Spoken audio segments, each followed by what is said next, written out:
Assalamualaikum warahmatullahi wabarakatuh.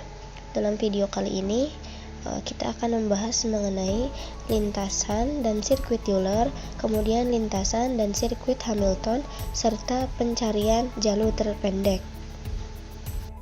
Mengenai lintasan dan sirkuit Euler, untuk definisi lintasan Euler sendiri adalah lintasan yang melalui masing-masing sisi di dalam graf tepat satu kali.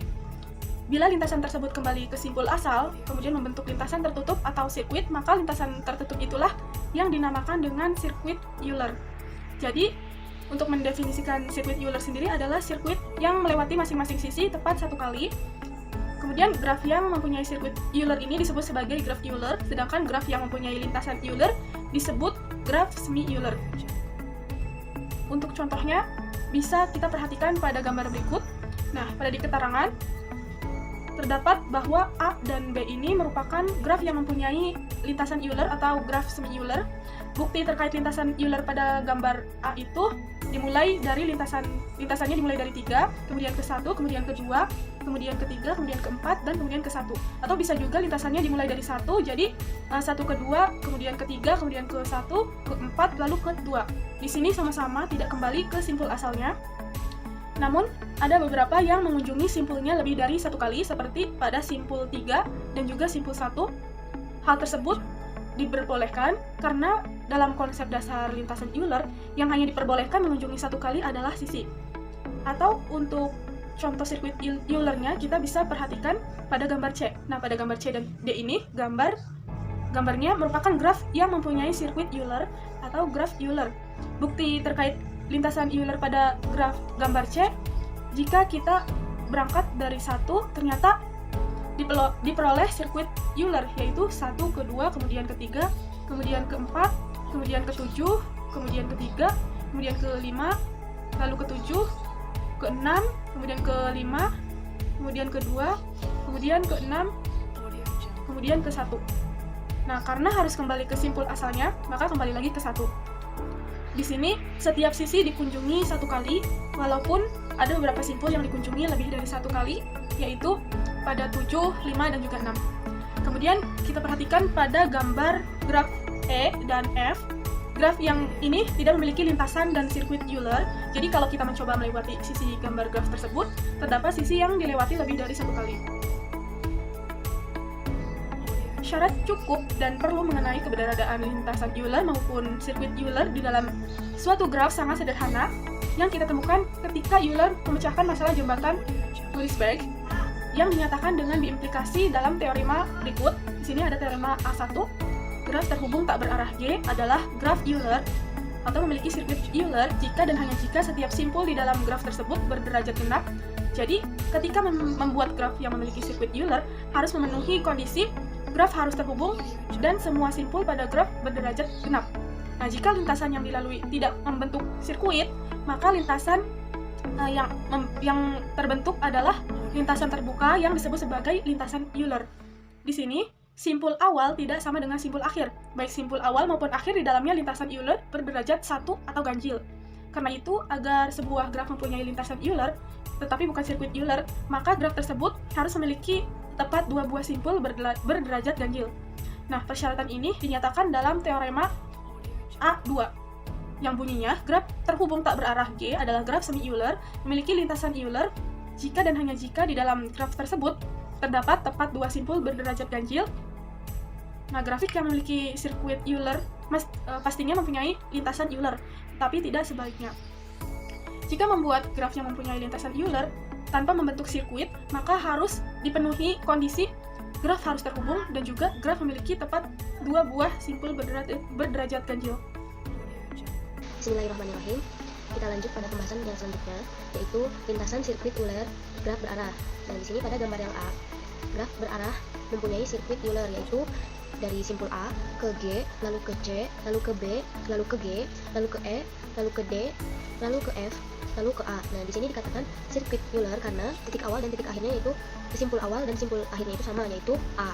Kemudian, gambar yang B merupakan graf berarah yang mempunyai lintasan Euler, yaitu dari simpul D ke simpul A, kemudian ke simpul B, kemudian ke simpul D, lalu ke simpul C, lalu ke simpul B. Nah, dikatakan sebagai lintasan Euler karena simpul awal dan simpul akhirnya yaitu berbeda.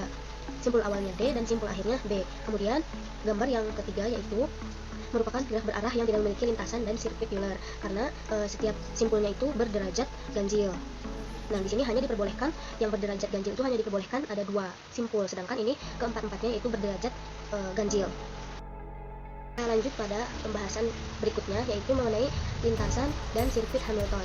Nah, lintasan Hamilton pada suatu graf G adalah suatu lintasan yang melewati setiap vertex graf G tepat satu kali. Nah, sedangkan sirkuit Hamilton pada suatu graf G adalah suatu sirkuit yang melewati setiap edge pada graf G tepat satu kali. Nah, apabila dalam lintasan Hamilton vertex awal sama dengan vertex akhir, lintasan tersebut menjadi tertutup dan dinamakan sebagai sirkuit Hamilton. Sederhananya adalah lintasan Hamilton itu jika titik awal dan titik akhirnya berbeda, kemudian dikatakan sirkuit Hamilton jika titik awal dan titik akhirnya sama. Graf yang memiliki sirkuit Hamilton dinamakan graf Hamilton, sedangkan graf yang hanya memiliki lintasan Hamilton disebut graf semi Hamilton. Nah, hal ini hampir sama dengan sirkuit atau graf Euler. Sebagai catatan, jika pada lintasan dan sirkuit Euler fokusnya pada sisi, nah sedangkan pada lintasan dan sirkuit Hamilton fokusnya itu pada simpul. Teorema lintasan dan sirkuit Hamilton. Nah, yang pertama teorema Dirac. Nah, jika graf G merupakan graf sederhana dengan n buah vertex, n lebih besar sama dengan 3, sedemikian sehingga derajat tiap vertex paling sedikit n/2, maka graf merupakan graf Hamilton. Teorema yang kedua, jika graf G merupakan graf sederhana dengan n buah vertex, n lebih besar sama dengan 3, sedemikian sehingga jumlah derajat tiap pasang vertex U dan V di G yang tidak adjacent paling sedikit n atau du plus dv lebih besar sama dengan n, maka graf merupakan graf Hamilton. Kemudian yang ketiga, jika graf G adalah graf lengkap, maka G merupakan graf Hamilton. Lalu yang keempat, jika graf G merupakan graf lengkap dengan n buah vertex, n lebih besar sama dengan 3, maka terdapat n-1 faktorial per 2 buah sirkuit Hamilton. Kemudian, teorema yang kelima, jika graf G merupakan graf lengkap dengan n buah vertex, n lebih besar sama dengan 3 dan n ganjil, maka terdapat n-1 per 2 buah sirkuit Hamilton yang saling lepas atau tidak ada edge yang beririsan. Yang keenam yaitu jika graf G merupakan graf lengkap dengan n buah vertex, n lebih besar sama dengan 3 dan n-nya genap, maka terdapat n-2 per 2 buah sirkuit Hamilton yang saling lepas. Kita lanjut ke contoh lintasan atau sirkuit Hamilton. Pertanyaannya, persoalan pengaturan tempat duduk, 9 anggota sebuah klub bertemu setiap hari untuk makan siang pada sebuah meja bulat, dan mereka memutuskan untuk duduk sedemikian sehingga setiap anggota mempunyai tetangga untuk duduk berbeda pada setiap makan siang. Berapa hari pengaturan tersebut dapat dilaksanakan? Kita lihat ilustrasi pada gambar dan penyelesaiannya. Sirkuit Hamilton 1, 2, 3, 4, 5, 6, 7, 8, 9 itu satu edge dengan garis tebal. Ingat yang garis tebal pada gambar. Kemudian itu menyatakan salah satu cara pengaturan tempat duduk. Jadi yang urutan 1 sampai 9 itu merupakan salah satu cara pengaturan tempat duduk.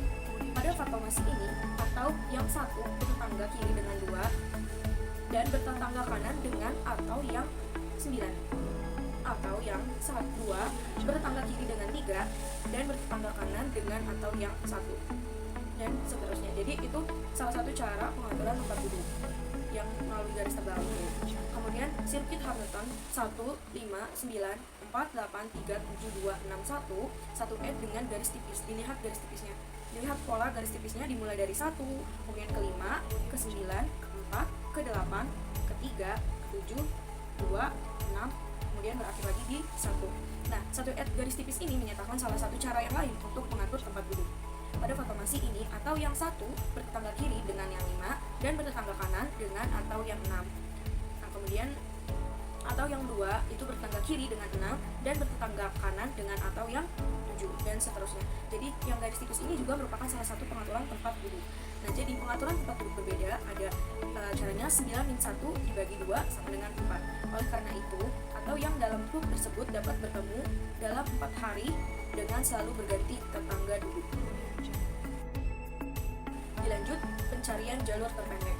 Lintasan yang panjangnya n dari simpul-simpul awal V0 ke simpul tujuan Vn didapat graf G ialah barisan berselang-seling simpul-simpul dan sisi-sisi yang berbentuk V0, S1, V1, E2, V2, dan seterusnya sampai Vn-1, En, dan Vn. Jika graf yang ditinjau adalah graf sederhana, maka cukup menuliskan lintasan sebagai barisan simpul-simpul saja, V0, V1, V2, dan seterusnya, Vn sampai Vn-1, Vn. Karena antara dua buah simpul berurutan, di dalam lintasan tersebut hanya ada satu sisi. Terima kasih, dilanjut oleh teman saya, Ria. Oke, sebelumnya Assalamualaikum warahmatullahi wabarakatuh. Perkenalkan, nama saya Muria. Di sini saya akan menjelaskan materi terakhir, yaitu tentang lintasan dengan barisan sisi. Di mana gambar di bawah terdapat gambar di bawah ini dengan lintasan 1, 2, 4, 3 adalah lintasan dengan barisan sisi 1,2, 2,4 dan 4,3. Nah, pada gambar 1A itu lintasan 1, 2, 4, 3 adalah lintasan sederhana, juga lintasan terbuka. Lintasan 1, 2, 4, 3, 1 juga adalah lintasan sederhana dan tertutup. Lintasan 1, 2, 4, 3, 2 juga bukan lintasan sederhana tetapi lintasan terbuka. Nah, di mana pada graf yang mengandung sisi ganda kita harus menulis lintasan sebagai barisan berselang-seling antara simpul dan sisi, menghindari kerancuan sisi mana dan sisi-sisi ganda yang dilalui. Misalnya pada gambar 1B, 1, E1, 2, E4, 3, E5, dan 3 adalah lintasan dari simbol 1 ke simbol 3 yang melalui sisi E1, E4, dan E5. Simpul dan sisi yang dilalui di dalam lintasan boleh berulang. Sebuah lintasan dikatakan lintasan sederhana jika semua simpulnya berbeda. Setiap sisi yang dilalui hanya satu kali. Nah, di mana lintasan yang berawal dan berakhir pada simpul yang sama disebut lintasan tertutup atau closed path. Sedangkan lintasan yang tidak berawal dan berakhir pada simpul yang sama disebut lintasan terbuka atau open path. Dan materi yang terakhir yang akan saya sampaikan adalah ada macam lintasan terpendek, di mana lintasan terpendek adalah jalur yang dilalui dari suatu node ke node lain dan dengan besar atau nilai pada sisi yang jumlah akhirnya node awal ke node akhir paling kecil. Lintasan terpendek adalah lintasan minimum yang diperlukan untuk mencapai suatu tempat dari tempat lain. Lintasan minimum yang dimaksud juga dapat dicari dengan menggunakan graf, dan graf yang digunakan adalah graf yang berbobot. Di mana ada beberapa macam persoalan lintasan terpendek, yaitu antara lain sebagai berikut. Yang pertama, lintasan terpendek antara dua buah simpul tertentu atau a pair shortest path. Nah, lintasan terpendek antara semua pasangan simpul yaitu all pair shortest path. Lintasan terpendek dari simpul tertentu ke semua simpul yang lain adalah single shortest path. Dan lintasan terpendek antara dua buah simpul yang melalui simpul tertentu itu dinamakan intermediate shortest path. Sekian penjelasan dari kami. Kurang lebihnya mohon maaf. Wabillahi taufiq wal hidayah. Wassalamualaikum warahmatullahi wabarakatuh.